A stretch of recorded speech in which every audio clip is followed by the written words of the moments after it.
Hello, my name's Jalise. Welcome now everybody to my top 11 Assassin's Creed games. I'm ranking all the Assassin's Creed games from Assassin's Creed 1 to Odyssey. Let's start off with the worst, everybody. The worst is Assassin's Creed Unity.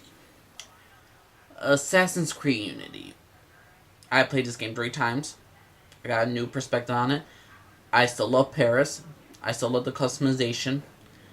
I still enjoy the companion missions or multiplayer missions where you go with a group of friends and you go do missions together. I love that shit. I liked Elise and Arnold's characters, but there's a lot of controversy with Unity. One, the launch was god-awful. It was a very unplayable game. Elise was not the main character, or at least a dual character. The entire thing was all about how the Assassins and the Templars, how Elise and Arno are basically like Romeo and Juliet, how to try and combine two families in order, like how Romeo and Juliet wanted to be together, you know, two families were against each other. That's how it was. Juliet or Elise, Templars, Arno, and his family, the Assassins.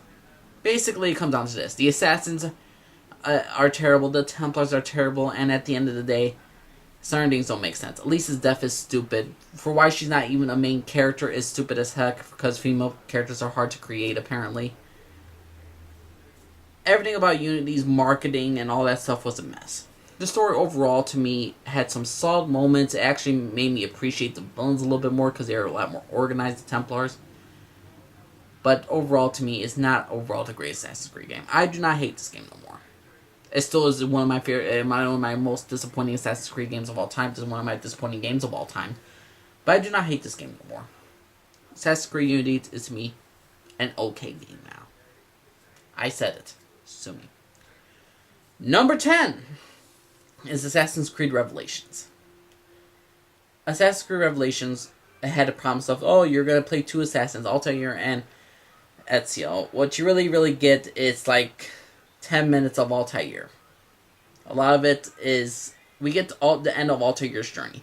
The main point about this entire thing was Ezio's entire journey, that the entire thing doesn't have to end with Ezio. He's just a certain point at a certain time where he's just a mouthpiece and everything will keep on going. That's his journey. And his entire game, throughout his entire one, he's in Istanbul or Constantinople. He's trying to find the keys to Altair's library. And each one, goes on a mission, gets one of these keys, go back to his lover, a girl, who will be his future love interest, the wife of his children, and the mother of his children. And that's basically it. He goes back to her all the time to decipher certain things for Altair's library and go back to there.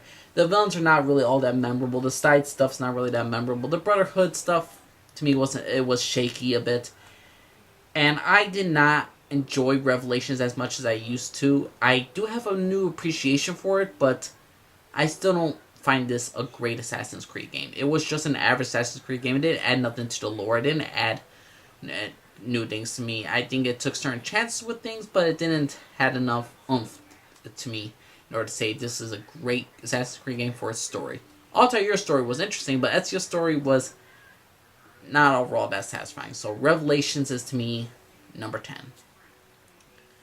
Number 8 is the original Assassin's Creed. Assassin's Creed 1 was very, in that one word to describe it, repetitive. Oh my god, it was repetitive. I mean, it's the first game, what you expect. You're Altair, you're an asshole, an assassin who basically brings shames upon his creed, and he has to go back to square one, rank up again, learn what it means to be assassin. And overall, it's a simple process, it's a simple thing. He goes to each city, learns some information about it, by either beating up some people or investigating, report back to his superior officer. The superior officer gives the go-ahead so he could go kill somebody off, and it rinse and repeat for like 9 missions in a row straight. Now, is the game interesting? Yes. Is the entire premises awesome? Yes. Is the historical event of the Crusades awesome? Yes, it is. But it was just so down repetitive. It was a very unplayable game in many cases. So Assassin's Creed 1 is, to me, like a B- video game. It was a very commendable first job. It was the beginning, so I ain't going to be too harsh on it. So, number 9, Assassin's Creed. The first one. Number 8, I'm going to give to Assassin's Creed 3. Here's the thing. Assassin's Creed 3 does not get enough credit, in my opinion. We got the hunting stuff for the first time. We get the tomahawk, a great combat system. We get the first stuff with naval missions. I mean, hunting with rope darts, trip mines. I mean, it brought a whole new thing of open world to like the frontier, and I really did enjoy Assassin's Creed 3 when it came out. I still, but the thing is though, here's a problem. It has a terrible, terrible pacing issue with Connor.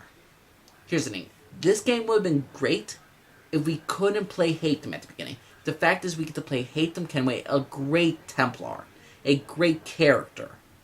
And then we got Connor.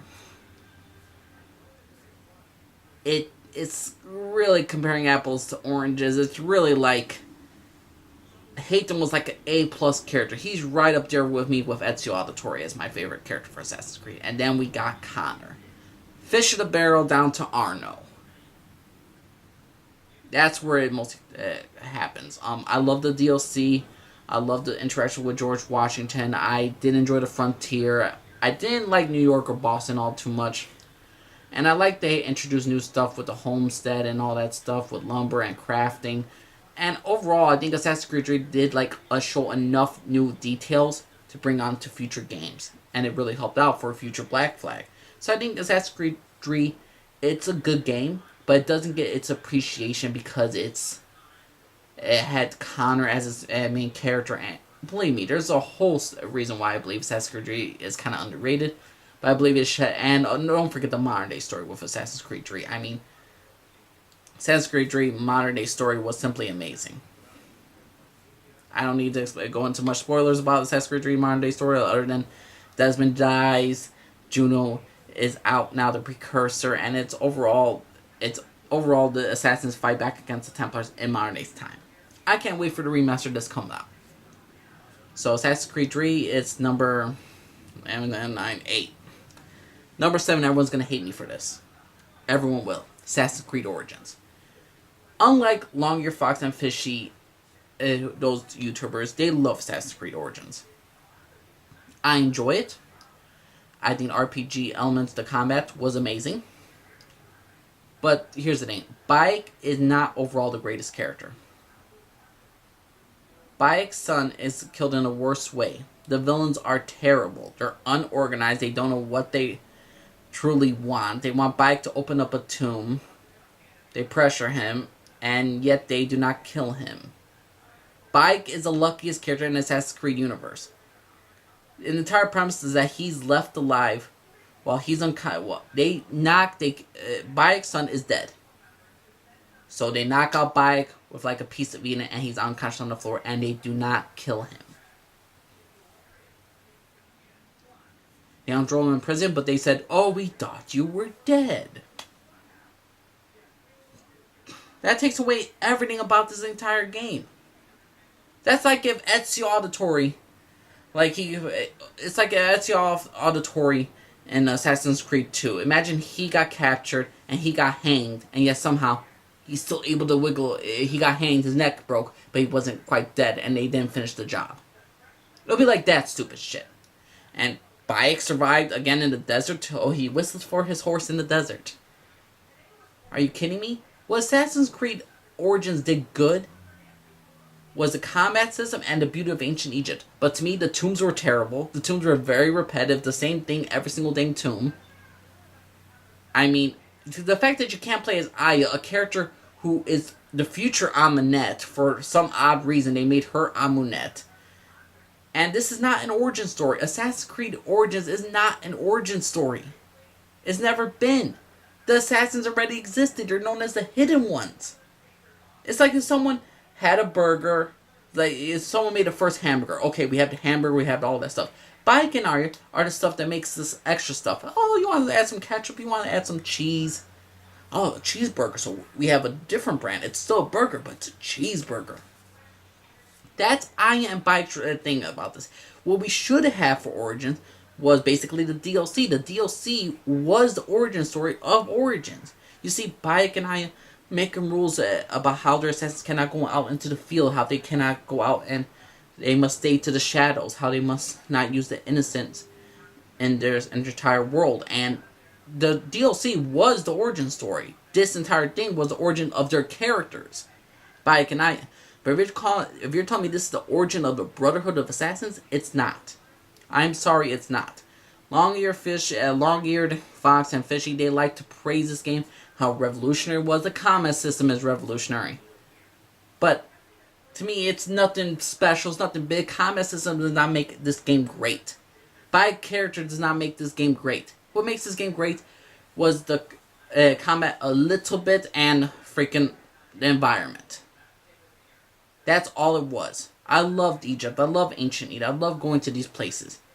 Now, was Origins a terrible game? No, but I know I'm ranting about this and it's been 10 minutes already, but Bayek and Aya in Assassin's Creed Origins is not the greatest main characters.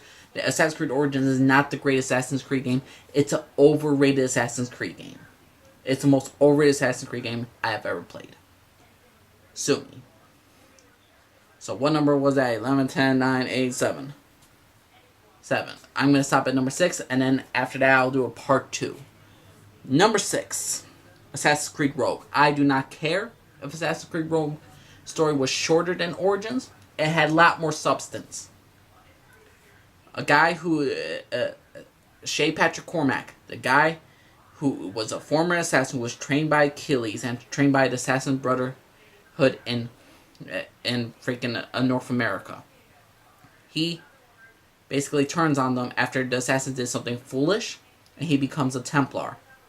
The Templar allies and the villains are all very interesting and very dynamic characters, and they have great relationships with each other. I love it. We get to see Haytham Kenway again. Ottaway LA. This game Rogue tied beautifully between Black Flag to Assassin's Creed 3 to even Unity. This is what a game should be about. This is what a next-gen game should be about. It made you think maybe the Templars are not that bad. Maybe they're different. It's not no more black and white. It's different ideologies, different ideas, and which one was better. Maybe not all the characters are good in the Assassins. Unity proved that we had Bellic from Unity who killed one of his assassin members just because they wanted to make peace with Templars. The Assassins are not always the good guys, and that's what makes Rogue unique. Did they take stuff from Black Flag? Yes. They took stuff from Black Flag, but did they improve upon it? Yes, they did. The story and the characters is what makes this game great. This is not Origins where you just do a new combat system, everyone's going to praise it. If Origins has the same combat system as freaking Unity, no one would love that game. No one would. But people are blinded by entertainment. They don't care about lore. They don't care about story. And those are the type of Assassin's Creed fans. You got the casual gamers that just plug in the game and they want to just be entertained and have fun. Then you have people who love the lore, who likes new things, who appreciate new things. And they love Assassin's Creed, which is me. Call me a nerd, call me a geek, call me a gamer, whatever. This is my favorite game franchise. Assassin's Creed is my favorite of the game franchises for all video games. And Assassin's Creed Rogue to me was a lot better than Origins. I'm sorry, that's my personal opinion. So everyone, that was part 1. So let me know what y'all think. If you want, subscribe if you like. The screen down bottom, leave a comment down below. Let me know. Respect my opinion, respect yours. See those notification boxes. I will be making future videos in the near future. And I will be doing a part 2 for this video. Sue me, and it will be the top 5 Assassin's Creed games. Or top 11 part 2. So let me know what y'all think, everyone. My name's Jalise. I'm Garfield, everybody. Bye.